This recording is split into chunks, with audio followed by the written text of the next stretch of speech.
Bienvenidos a Screamfy. Prepárense porque hoy nos sumergimos en un caso que sigue causando escalofríos, los asesinatos de la familia Manson. Sí, un caso que, como dices, sigue dando de qué hablar, ¿no? Y es que no solo se trata de un crimen atroz, sino que nos abre una ventana, una época, un capítulo oscuro de la cultura americana. Totalmente, el ocaso de la era hippie, ¿no? Y la figura de Charles Manson, tan perturbadora. Exacto. Lo que vamos a hacer aquí en Screamfy es ir más allá de los titulares. Analizaremos las motivaciones detrás de los crímenes de la familia, vamos a revivir los eventos de esa noche. Sí, esa noche. De agosto del 69, y exploraremos el impacto que estos asesinatos tuvieron. Tremendo. No solo en los involucrados, sino en la sociedad en general. Comencemos por tratar de entender quién era este Charles Manson. Sí.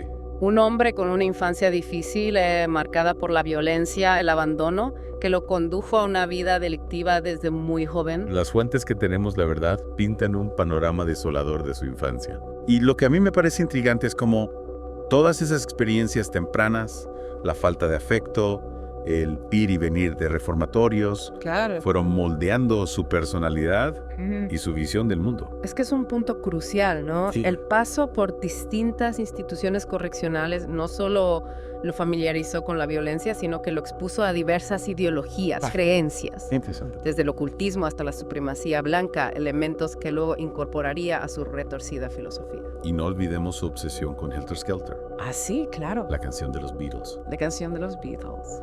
Manson creía que esta canción predecía una guerra racial apocalíptica, Sí, una idea que usaría para manipular a sus seguidores por supuesto. y justificar sus actos. Es fascinante, ¿no? Y a la vez aterrador. Claro. Refleja la paranoia y la agitación social de finales de los 60. Una época marcada por las protestas contra la guerra de Vietnam, el movimiento por los derechos civiles, la lucha por la igualdad. En medio de ese torbellino, Manson supo capitalizar el miedo, la incertidumbre, Sí. ofreciendo una visión apocalíptica Claro. que atrajo a un grupo de seguidores vulnerables. Seguidores que en su mayoría eran jóvenes en busca de un sentido de pertenencia, de una comunidad alternativa. Claro. Y Manson, con su carisma y su labia, supo explotar esa necesidad, Totalmente. creando lo que llamó la familia. La familia, una comunidad aparentemente idílica en el Rancho Span, Ajá. un antiguo set de películas del oeste, pero que en realidad era un escenario de control, manipulación. Claro. Manson, utilizando técnicas propias de las sectas, Interesante. aisló a sus seguidores del mundo exterior, Sí. les lavó el cerebro con su ideología Wow. y los sometió a un régimen de drogas y abuso psicológico. En Screamfy nos gusta ir más allá. ¡Guau! Así que, si te parece, profundicemos en esas técnicas de manipulación.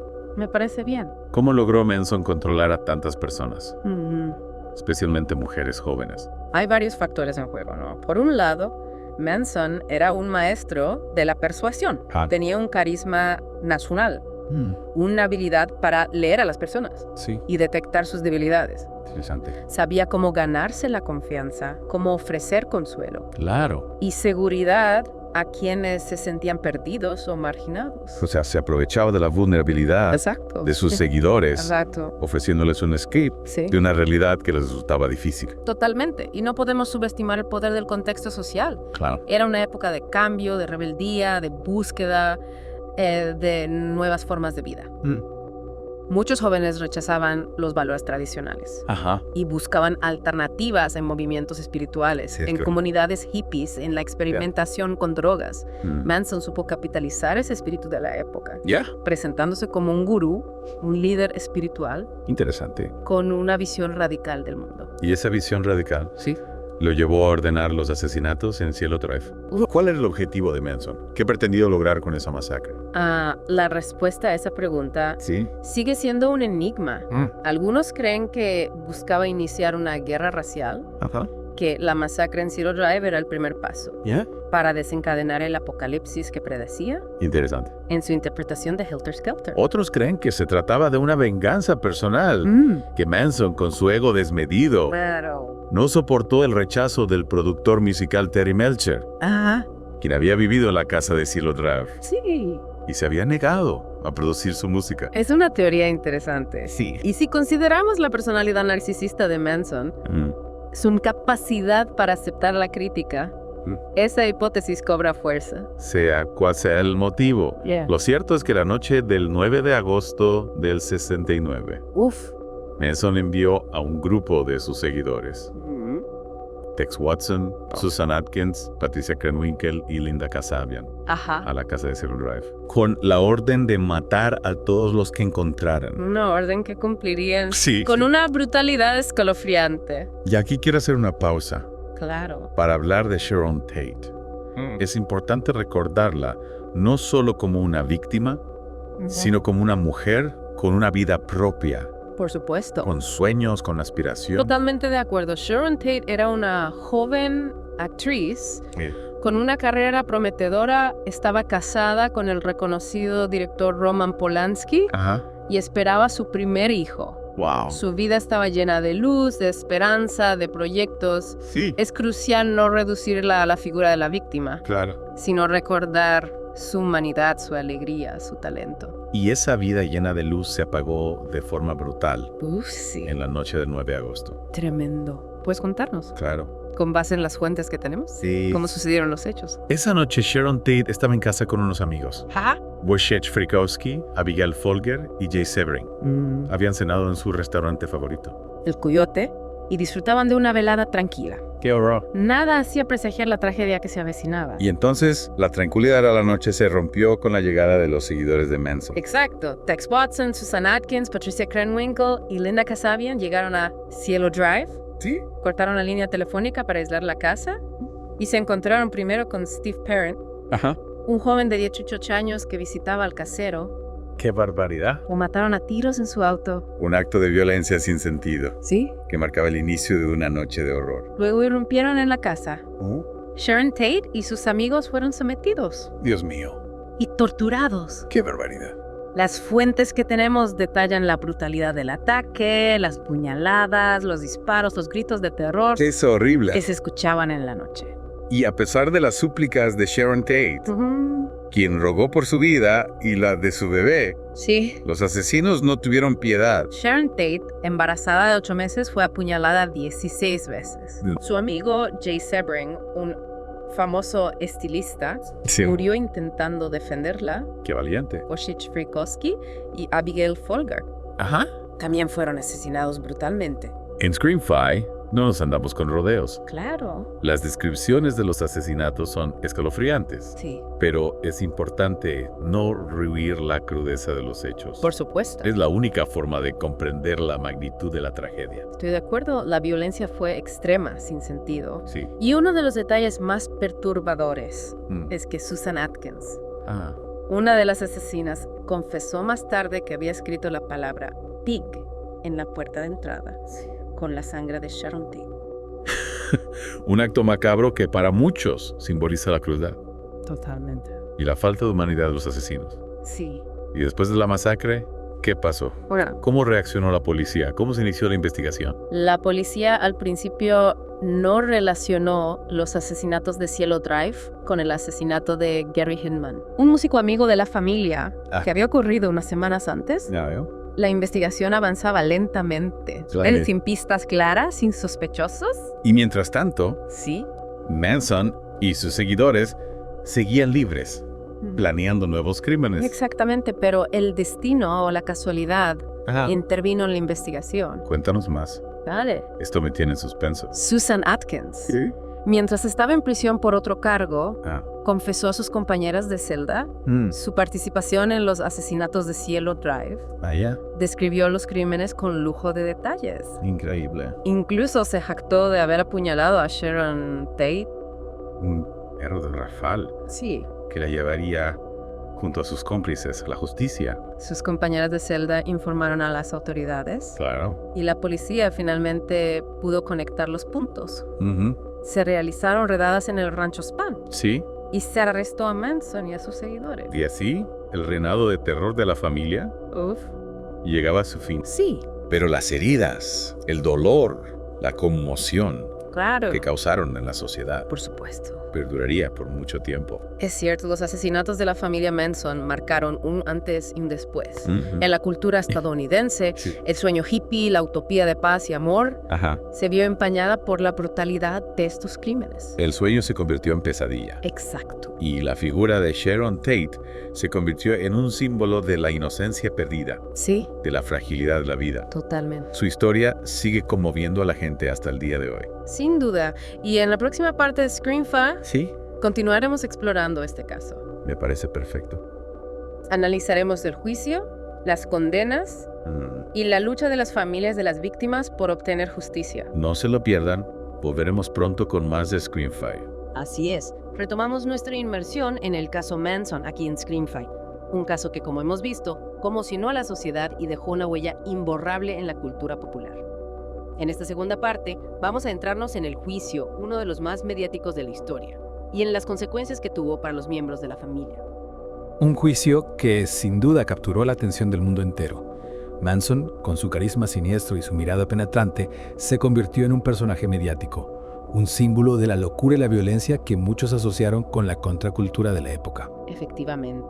El juicio comenzó en junio de 1970 y se extendió durante 9 meses, convirtiéndose en un verdadero espectáculo mediático. La prensa seguía cada detalle, cada declaración, cada gesto de los acusados, especialmente de Manson, quien se comportaba, de forma errática, desafiando la autoridad del tribunal. Y mientras Manson acaparaba la atención de los medios, ¿qué pasaba con los demás miembros de la familia? ¿Cómo se defendían ante las acusaciones de asesinato? Algunos, como Susan Atkins, se mostraron arrepentidas y colaboraron con la fiscalía. Atkins, recordemos, fue quien confesó su participación en los crímenes a sus compañeras de celda, lo que llevó al arresto de Manson y el resto del grupo. Su testimonio fue crucial para la acusación, pero no se salvó de la condena. No, por supuesto que no. Atkins, junto con Patricia Krenwinkel y Leslie Van Houten, fueron condenadas a muerte por su participación en los asesinatos de Cielo Drive y en el asesinato de Leno y Rosemary LaBianca, otra pareja que fue asesinada por la familia la noche después de la masacre en la casa de Sharon Tate. ¿Y qué hay de Tex Watson, el que lideró el grupo en Cielo Drive? ¿Cuál fue su estrategia de defensa? Watson, al igual que Manson, mantuvo su inocencia durante el juicio. Sin embargo, las pruebas en su contra eran abrumadoras. Fue encontrado culpable y sentenciado a muerte. Y Manson, el supuesto autor intelectual de los crímenes, ¿cómo se defendió ante las acusaciones? Manson, como era de esperarse, no se comportó como un acusado común. Utilizó el juicio como una plataforma para difundir su ideología, para desafiar el sistema, para crear caos. Se presentó a sí mismo como un gurú, un visionario incomprendido por una sociedad corrupta. Su estrategia, sin embargo, no funcionó. Fue encontrado culpable y sentenciado a muerte. Correcto. El jurado, tras deliberar durante 7 días, declaró culpables a Manson, Atkins, Krenwinkel, Van Houten y Watson de todos sus cargos. La sentencia: muerte en la cámara de gas. Una sentencia que, sin embargo, nunca se cumplió. Así es. En 1972, la Corte Suprema de California abolió temporalmente la pena de muerte, por lo que las sentencias de los miembros de la familia, incluyendo a Manson, fueron conmutadas por cadena perpetua. Un giro legal que sin duda causó controversia. Imagínate la indignación de las familias de las víctimas. Doris Tate, la madre de Sharon, se convirtió en una férrea activista en contra de la liberación de los asesinos de su hija, luchando incansablemente para que cumplieran sus condenas en prisión. Una lucha que, lamentablemente, continuó durante décadas. Los miembros de la familia a lo largo de los años presentaron numerosas solicitudes de libertad condicional, todas ellas denegadas. Efectivamente. Las familias de las víctimas, con Doris Tate a la cabeza, se organizaron, presionaron al sistema judicial, dieron entrevistas, hicieron todo lo posible para evitar que los asesinos de sus seres queridos salieran a la calle. Y en Screamfight queremos destacar la labor de Doris Tate, una mujer que, a pesar del dolor y la pérdida, encontró la fuerza para luchar por la justicia, para honrar la memoria de su hija y para evitar que otros sufrieran una tragedia similar. Su valentía y su determinación son admirables. Se convirtió en una voz para las víctimas, en un símbolo de la lucha contra la violencia y la impunidad. Y hablando de la lucha contra la violencia, es importante destacar que este caso no solo tuvo consecuencias legales para los involucrados, sino que también generó un profundo impacto en la sociedad americana, marcando el fin de una era. Absolutamente. Los asesinatos de la familia Manson, ocurridos en el verano de 1969, pusieron fin a la utopía hippie, a la idea de que el amor y la paz podían cambiar al mundo. El sueño se convirtió en pesadilla. Exacto. Los crímenes de Manson y sus seguidores mostraron el lado oscuro de la contracultura, la violencia que se escondía detrás de la fachada de paz y amor. Y generaron una ola de miedo e hay incertidumbre en la sociedad. La gente se preguntaba cómo era posible que jóvenes aparentemente normales, provenientes de familias acomodadas, se convirtieran en asesinos despiadados. ¿Qué había fallado? ¿Dónde estaban las raíces de esa violencia?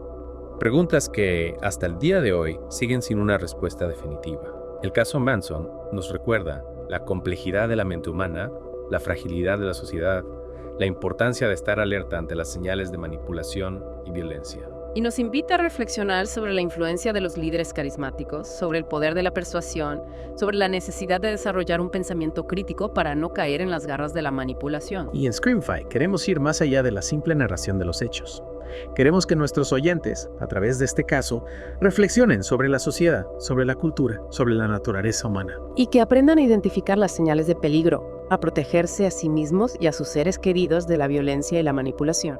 Y hablando de la influencia cultural del caso Manson, no podemos olvidar mencionar el impacto que ha tenido en el cine, la música, la literatura. Efectivamente.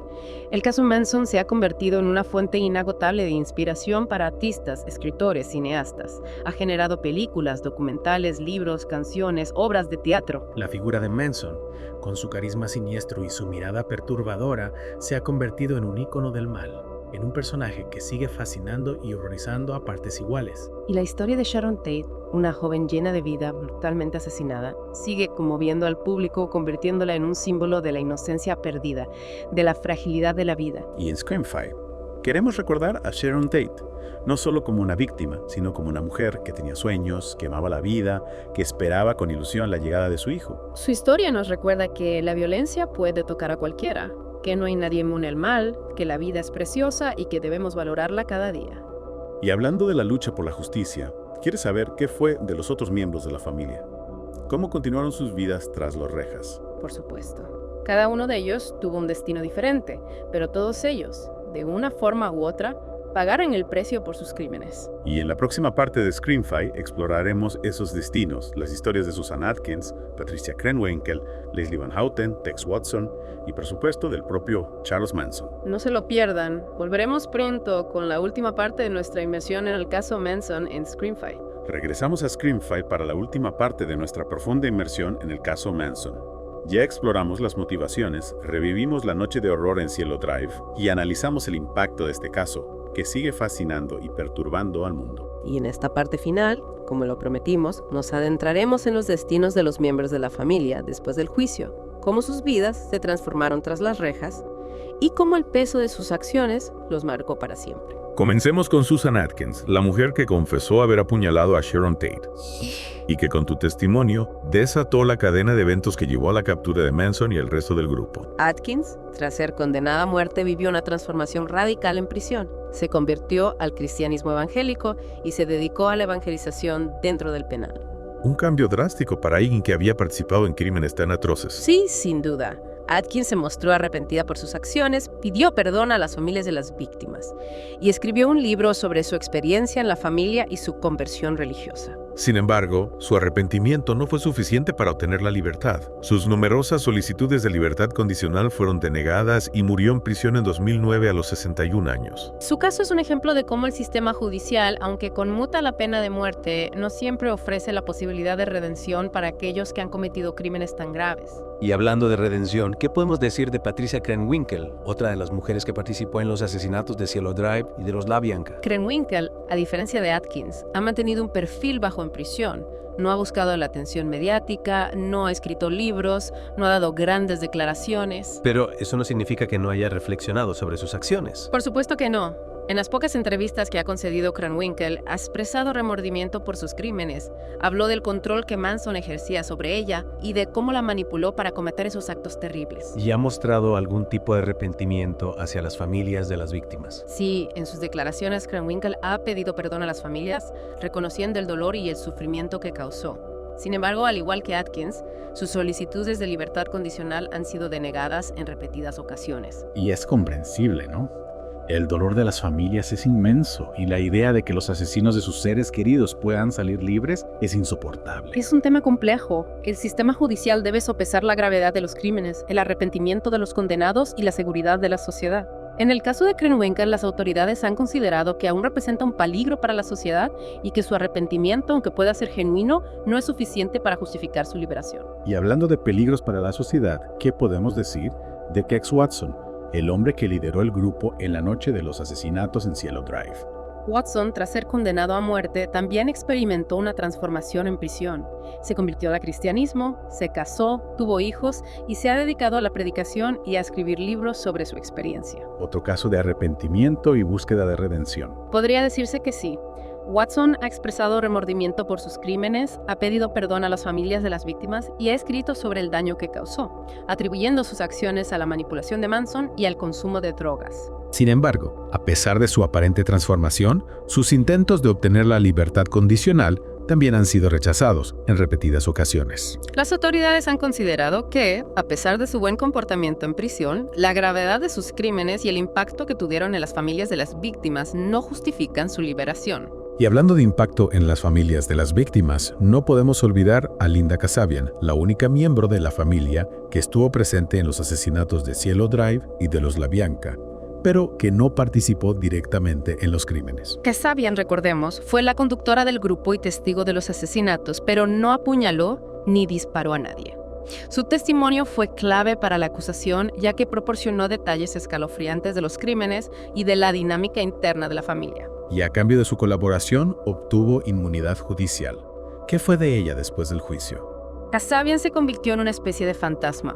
Cambió de identidad, se mudó a un lugar remoto y evitó el contacto con los medios de comunicación durante décadas. El peso de lo que presenció, aunque no haya participado directamente en los crímenes, debió ser insoportable. Sin duda. En las pocas ocasiones en que ha hablado públicamente, Kasabian ha descrito el horror de esa noche, el miedo que sintió, la culpa por no haber hecho más para detener los asesinatos. Tu historia es un recordatorio de que, aunque no se participe directamente en un crimen, ser testigo de la violencia puede dejar cicatrices imborrables. Y nos lleva a reflexionar sobre la responsabilidad moral, sobre la importancia de actuar ante la injusticia, aunque eso implique un riesgo personal.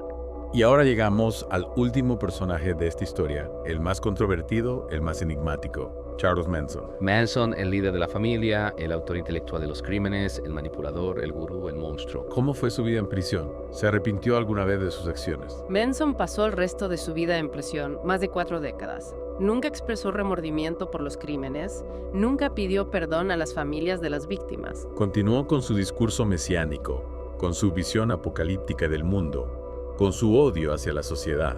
Se convirtió en una leyenda dentro del sistema penitenciario, un ícono del mal, un personaje que seguía atrayendo a seguidores incluso desde la cárcel. Su muerte en 2017 a los 83 años será un capítulo oscuro de la historia estadounidense, pero su legado, su impacto en la cultura popular, su capacidad para generar fascinación y horror persisten hasta el día de hoy.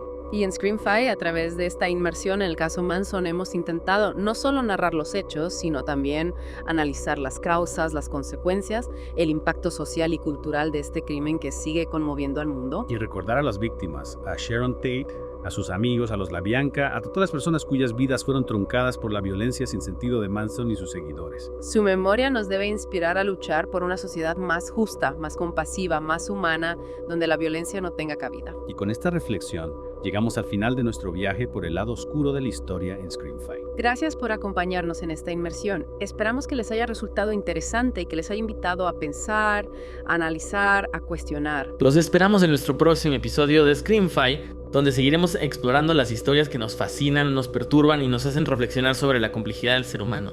Hasta pronto.